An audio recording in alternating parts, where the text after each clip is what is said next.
శ్రీకాకుళం జిల్లా టెక్కల నియోజకవర్గం కోటబొమ్మాలి ఎన్టీఆర్ భవన్లో నియోజకవర్గ మినీ మహానాడు కార్యక్రమంలో కార్యకర్తలను ఉద్దేశించి మాట్లాడుతూ రాష్ట్ర వ్యవసాయ శాఖ మంత్రి కింజరాపు అచ్చెన్నాయుడు గత ప్రభుత్వ హయాంలో వైసీపీ జగన్మోహన్ రెడ్డి ప్రభుత్వం పూర్తిగా రాష్ట్రాన్ని దోపిడీ చేసిందని, కార్యకర్తల్ని కేసులు పెట్టి ఇబ్బందులు పాలు చేసిందని అన్నారు. 2008లో ఐరన్ ఓరీని దోచుకున్న రాజశేఖర్ రెడ్డి అనుజోడు జనార్దన్ రెడ్డిని ఆపటానికి మేము వెళ్తే మా టీడీపీ ఎమ్మెల్యేలపైన నాతో సహా కేసులు పెట్టారని, చాలా సంవత్సరాలు మేము కోర్టుల చుట్టూ తిరిగామని అన్నారు. దోపిడీ చేసిన వారిని ఎవరిని విడిచిపెట్టేది లేదని, ప్రజల సంక్షేమము, ప్రజల బాగోగులు చూడడానికి ప్రభుత్వం ఉందని అన్నారు.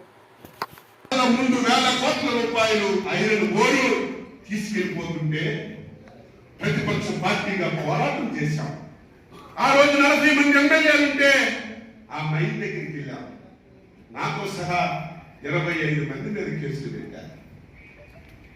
16 సంవత్సరాలు కోర్టుల చుట్టూ తిరిగాం. నిన్నో మొన్న కేసు కొట్టారు. ఆ రోజు ఎవరైతే గాలి జనార్దన్ రెడ్డి ఉన్నారు, మన నాయకుడిని, పార్టీని ఇష్టానుసారంగా మాట్లాడారు. నన్ను ఏం చేయగలరు, నా ఎందుకు పీకగలమని హైదరాబాద్ వెడిపట్టిలో వచ్చి ప్రెస్ మీట్ పెడితే బాధ కలిగింది, ఆవేదన కలిగింది. కానీ పోరాటం ఆపలేదే, పోరాటం చేసేవే. ఆలస్యం అయింది, కానీ ఆ వ్యక్తికి 7 సంవత్సరాల జీవిత ఖైదుగా పడిందంటే తెలుగుదేశం చంద్రబాబు నాయకత్వంలో చేసినటువంటి పోరాటం. న్యాయం ఒక రోజు ఆలస్యం అవుతుంది, కానీ ఎప్పటికైనా న్యాయమే గెలుస్తుందని ఈ సందర్భంగా తెలియజేస్తున్నారు. ఎవరైతే 5 సంవత్సరాలు వెర్రదిగారు, ఇష్టానుసారంగా మాట్లాడారు, వాళ్ళందరూ ఎక్కడున్నారో తెలుసు. ప్రజల ప్రాణాలను పక్కన పెట్టి ధనార్జనే ధ్యేయంగా ఆ రోజు మధ్య పాన నిషేధం అని చెప్పి ప్రభుత్వమే మద్యాన్ని వ్యాపారంగా మార్చి ఆ రోజు మాట్లాడాం. నాశనకం పొందిస్తున్నాం, ప్రజలు ప్రాణాలు కోల్పోతున్నారు. ఒక బుడ్డి మీద 80 రూపాయలు, ఒక బుడ్డి మీద 80 రూపాయలు లంచం. ఇవన్నీ చెప్తే మన మాట ఎవరు వెళ్ళలేదే, మన గోడి ఎవరు వినిపించుకోలేదే. ఈరోజు ఎంక్వైరీ చేస్తే ఒక్కొక్కటి బయటకు వస్తుంది, ఒక్కొక్కరు లోపలికి వెళ్ళిపోతున్నారు. దీన్ని ఏదో కక్ష సాధింపు చర్యట, ఏదో అక్రమంగా అరెస్టులంట. సిగ్గుండాలి కదా,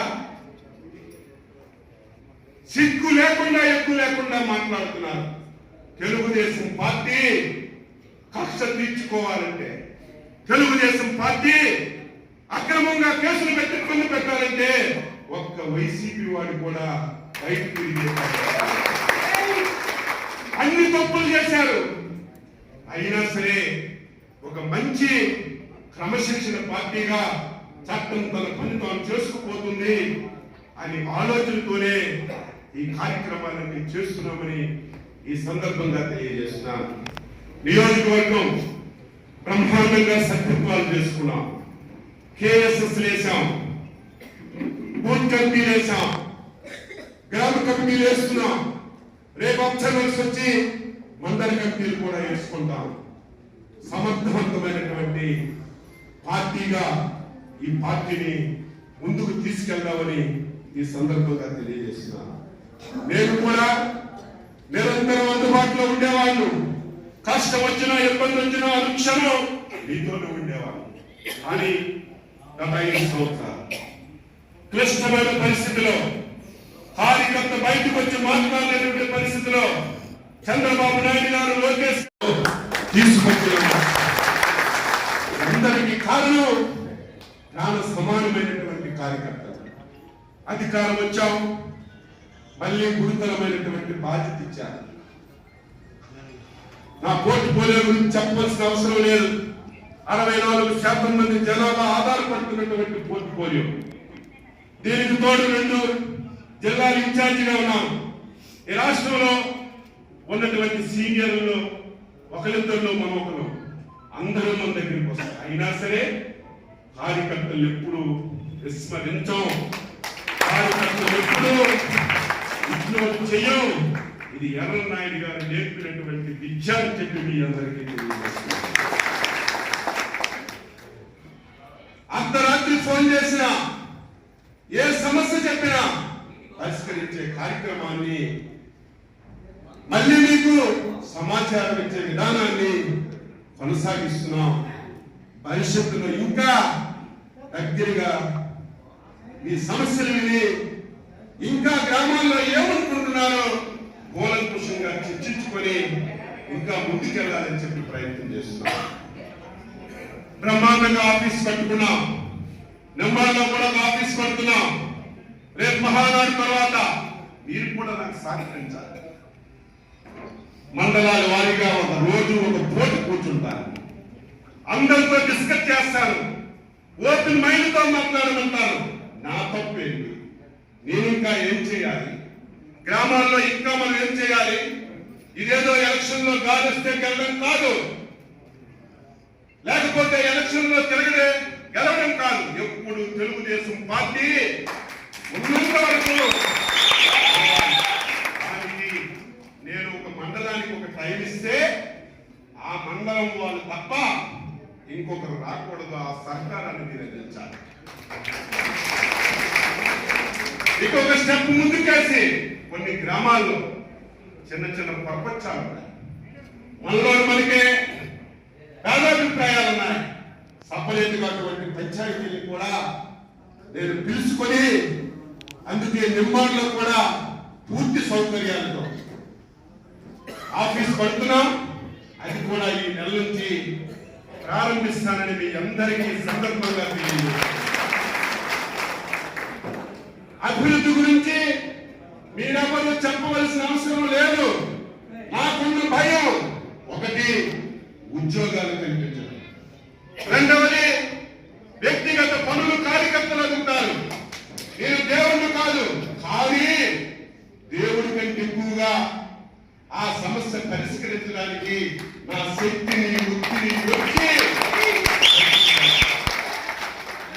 ఒకవేళ ఎన్ని ప్రయత్నాలు చేసినా ఆ పని కాకపోతే నేనేదో ఇగ్నోర్ చేశానని మీరు అనుకుంటే అది దేవుడి మీద భారం పెట్టడం తప్ప నా లోపం ఎక్కడ కూడా ఉండదు. దీనికి తోడు భగవంతుడు అవకాశం ఇచ్చాడు. ఒక సీనియర్ ఎమ్మెల్యేగా నా జీవితంలో ఎప్పుడు కూడా నియోజకవర్గంలో ప్రజలకు కానీ కార్యకర్తలకు కానీ కష్టం కలిగించకూడదు. ఒక పని చేస్తే డబ్బులు అడగడం, ఒక ట్రాన్స్ఫర్ చేస్తే డబ్బులు అడగడం, 1 లక్ష రూపాయలు భరిస్తే డబ్బులు అడగడం ఎప్పుడు కూడా నా దగ్గర జీవితంలో ఉండదని. ఒకవేళ ఎవరైనా తెలుసో తెలియక నా పేరు చెప్పి తీసుకుంటే దాన్ని కూడా మీరు ఎక్కడూ ప్రోత్సహించకూడదు. డబ్బిచ్చినా ఇవ్వకపోయినా అందరికీ సమానం. కొంతమంది అంటారు అచ్చెన్నాయుడు గారు వస్తే నవ్వలేదు, అచ్చెన్నాయుడు గారు వస్తే ఏం బాగో పలకరించలేంటది కొంతమంది అనుకుంటారు. నాకు మరి ఈరోజు 1.5 గంటల అయింది. మీ మాటలు మీరు ఆడుతున్నారు. ముఖ్యమంత్రితో నేను అతి ముఖ్యమైనటువంటి కాన్ఫరెన్స్ లో ఉన్నాను. ఈ రాష్ట్రాన్ని దోపిడీ చేశారు. కార్యకర్తల మీద అక్రమంగా కేసులు పెట్టి జైల్లో పెట్టారు. అటువంటి వారికి విడిచిపెట్టే ప్రశ్న లేదు.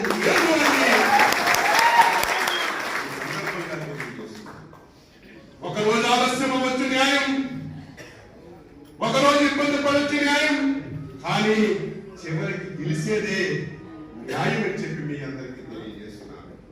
దానికి ఒక ఉదాహరణ 2008వ సంవత్సరంలో అనంతపురం జిల్లా ఓబులాపురంలో ఐరన్ కోర్ రాజశేఖర్ రెడ్డి గాలి జనార్దన్ రెడ్డికి ఇచ్చారు. కళ్ళ ముందు వేల కోట్ల రూపాయలు ఐరన్ ఓరు తీసుకెళ్లిపోతుంటే ప్రతిపక్ష పార్టీగా పోరాటం చేశాం. ఆ రోజు 40 మంది ఎమ్మెల్యేలు ఉంటే ఆ మైన్ దగ్గరికి వెళ్ళాం. నాతో సహా 25 మంది మీద కేసులు పెట్టారు. 16 సంవత్సరాలు కోర్టుల చుట్టూ తిరిగాం. నిన్నో మొన్న కేసు కొట్టారు. ఆ రోజు ఎవరైతే అబద్ధం చెప్తున్నారు. మన నాయకుడిని పార్టీని ఇష్టానుసారంగా మాట్లాడారు. నన్ను ఏం చేయగలను, నా ఎందుకు పీకగలమని హైదరాబాద్ వెడిపట్టిలో వచ్చి ప్రెస్ మీట్ పెడితే బాధ కలిగింది, ఆవేదన కలిగింది. కానీ పోరాటం ఆపలేదే, పోరాటం చేశారే.